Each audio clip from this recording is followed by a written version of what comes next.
ಬೆಂಗಳೂರಿನಲ್ಲಿ ಮಧ್ಯರಾತ್ರಿ ಪುಂಡರು ಅಟ್ಟಹಾಸವನ್ನ ಮೆರೆದಿದ್ದು ಕೆಎಸ್ಆರ್ಟಿಸಿ ಬಸ್ನ ಗಾಜನ್ನ ಪುಡಿಪುಡಿಗೊಳಿಸಿದ್ದಾರೆ. ಆಟೋದಲ್ಲಿ ಬಂದಂತಹ ದುಷ್ಕರ್ಮಿಗಳು ಈ ಒಂದು ಕೃತ್ಯವನ್ನ ಎಸಗಿದ್ದಾರೆ ಅನ್ನುವಂಥದ್ದೇ ಇದು ಪ್ರಾಥಮಿಕವಾಗಿ ಲಭ್ಯವಾಗ್ತಾ ಇರುವಂತಹ ಮಾಹಿತಿ. ನಮ್ಮೊಂದಿಗೆ ಆ ಒಂದು ಕೆಎಸ್ಆರ್ಟಿಸಿ ಬಸ್ನ ಚಾಲಕರಿದ್ದಾರೆ, ಅವ್ರನ್ನೇ ಮಾತನಾಡಿಸ್ತಾ ಹೋಗ್ತೀನಿ.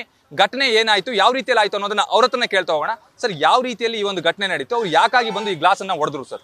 ನಾವು ಬರ್ತಾ ಈ ಕಡೆ ಮೈಸೂರಿಂದ ಬೆಂಗಳೂರು ಬಂದು ಇಲ್ಲಿ ಬಸ್ ಸ್ಟ್ಯಾಂಡ್ ಒಳಗಡೆ ಹೋಗ್ಬೇಕಾಗಿ ಸಿಗ್ನಲ್ ಇದ್ದಿದ್ದಿಲ್ಲ ನಮ್ಗೆ ಹೋಗ್ಲಿಕ್ಕೆ.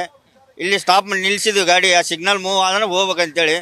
ಅವ್ರು ಏಕಾಏಕಿ ಆ ಸೈಡಿಂದ ಬಂದರು, ಆಟೋದಲ್ಲಿ ಬಂದರು. ಏನು ಬಾಯಿಗೆ ಏನು ಬರ್ತೈತೆ ಆ ಬೇಗಡ ಬೇಯಿಸ್ಬಿಟ್ರು.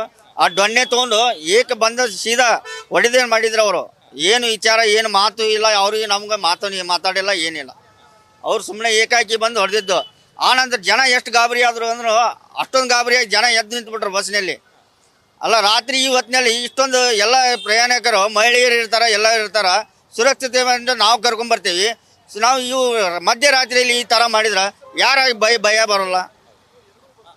ಅವ್ರು ಯಾವ ರೀತಿ ಅಂದ್ರೆ ಬಂದು ಸುಮ್ಮನೆ ಅಡ್ಡ ಹಾಕಿದ್ರ ಅಥವಾ ಏನಾದ್ರು ಪಾರ್ಕಿಂಗ್ ವಿಚಾರ ನನ್ನ ಮುಂದಾಕಿ ಹಿಂದಾಕಿ ಅನ್ನುವಂತ ಮಾತನ್ನ ಹೇಳಿದ್ರ? ಸುಮ್ಮನೆ ಬಂದು ಅಡ್ಡ ಹಾಕಿದ್ದವ್ರು.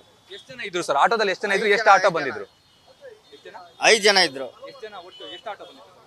2 ಆಟೋ ಇದ್ದು, ಒಂದು ಬೈಕು. ತಗೊಂಡಿದ್ದಾರೆ. ಇಲ್ಲ, ಆಗ್ಲೇ ಕೂಡಲೇ ನಾವು ಫೋನ್ ಮಾಡಿದ ತಕ್ಷಣ ಪೊಲೀಸವ್ರು ಬಂದು ಅರೆಸ್ಟ್ ಮಾಡಿದ್ರು. ಅರೆಸ್ಟ್ ಮಾಡಿದ್ರು. ಅವ್ರು ಏನು ಹೇಳ್ತಾ ಇಲ್ಲ, ಅವ್ರು ಇನ್ನೂ ಮಾತಾಡ್ತಾ ಇಲ್ಲ. ಎಣ್ಣೆ ನಿಷೇಧ ಡೌನ್ ಆಗಿಲ್ಲ ಅವರು. ಎಣ್ಣೆ ಐಟಲ್ಲಿ ಪ್ರಯಾಣಿಕರಿಗೆ ಏನಾಗಿಲ್ಲ. ಇದು ಚಾಲಕರ ಮಾತು. ಅಂದ್ರೆ ಪ್ರಯಾಣಿಕರಿಗೆ ಯಾವುದೇ ರೀತಿಯಲ್ಲೂ ಕೂಡ ತೊಂದರೆ ಆಗಿಲ್ಲ. ಈಗಾಗಲೇ ಇಬ್ಬರನ್ನ ವಶಕ್ಕೆ ಪಡೆಯುವಂತ ಒಂದು ಕೆಲಸವನ್ನ ಕೂಡ ಮಾಡಿದ್ದಾರೆ. 2 ಬಸ್ಗಳ ಒಂದು ಗಾಜನ್ನ ಪುಡಿಪುಡಿಗೊಳಿಸಿರುವಂಥದ್ದು, ಅದು ಕೂಡ ಎಣ್ಣೆ ಮತ್ತಿನಲ್ಲಿ ಈ ರೀತಿಯ ಒಂದು ಘಟನೆ ಆಗಿದೆ ಅನ್ನುವಂಥದ್ದೇ ಅದು ಸ್ಪಷ್ಟವಾಗಿ ಗೊತ್ತಾಗ್ತಾ ಇದೆ.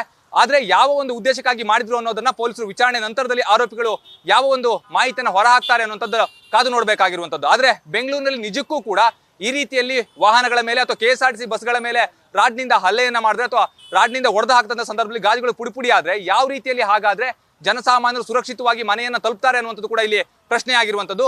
ಈ ರೀತಿಯ ಪುಂಡರನ್ನ ಈಗ ಪೊಲೀಸರು ಕೂಡ ಹೆಡೆಮುರಿ ಕಟ್ಟದೇ ಇದ್ರೆ ಮುಂದಿನ ದಿನಗಳಲ್ಲಿ ಸಾಕಷ್ಟು ಸಮಸ್ಯೆಯನ್ನ ಎದುರಿಸಬೇಕಾಗುತ್ತೆ. ಕ್ಯಾಮರಾ ಪರ್ಸನ್ ಚಂದ್ರೇಶ್ ಜೊತೆ Prajwal Nittur, news first, Bengaluru. News first, ನಿರ್ಭೀತಿಯಿಂದ ನಿಮ್ಮ ಪರವಾಗಿ.